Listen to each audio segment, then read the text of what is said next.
கோவை கிணத்துக்கடவு தொகுதி தமிழக வெற்றி கழகத்தின் வேட்பாளர் விக்னேஷ் வீடு வீடாக சென்று தீவிர வாக்கு சேகரிப்பில் ஈடுபட்டார். விசில் சின்னத்திற்கு ஆதரவு திரட்டிய அவருக்கு பொதுமக்கள் ஆரத்தி எடுத்தும் வாசல்களில் விசில் சின்னம் கோலமிட்டும் சிறப்பான வரவேற்பு அளித்தனர். தொடர்ந்து பேசிய விக்னேஷ் திமுகவை கடுமையாக சாடினார். சிறுபான்மையினர் அதிகாரம் ஓங்கிவிடக் கூடாது என்பதற்காகவே இஸ்லாமியர்கள் வாழும் பகுதிகளை 3 தொகுதிகளாக திமுக பிரித்து வைத்துள்ளது என்று குற்றம் சாட்டினார். மேலும் பாஜக வந்துவிடும் என கூறி குழந்தைகளுக்கு மிட்டாய் கொடுப்பது போல மக்களை திமுக ஏமாற்றி வருகிறது என்றும் அவர் கூறினார்.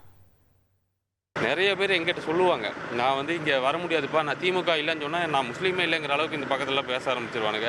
அதனால் உறுதியாக நான் தமிழக வெற்றிகளுக்கு தான் வாக்களிப்பேன்.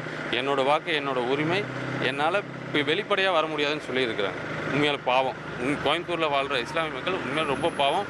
அவங்கள மாதிரி பாஜகவை காட்டி மிரட்டியே இந்த குழந்தைகளுக்கு எப்படி முட்டாய் கொடுக்குறேன்னு ஆசை காட்டுற மாதிரி பாஜக வந்துடும் சொல்லியே மக்களை ஏமாத்திட்டு இருக்கு. 1,28,00,000 மனங்களை வென்ற தந்தி டிவி யூடியூப் சேனல். தவிர்க்க முடியாத தம்ப்நெயில், கலக்கலான கான்டென்ட்ஸ். நீங்களும் இந்த குடும்பத்தில் இணைய இப்பவே சப்ஸ்கிரைப் பண்ணுங்க. அசுரபலம் கொண்ட எங்கள் டிஜிட்டல் கரங்களில் உங்கள் விளம்பரங்களை சேர்க்க வாட்ஸ்அப் பண்ணுங்க. 8939888838. Email advttv@dttv.in.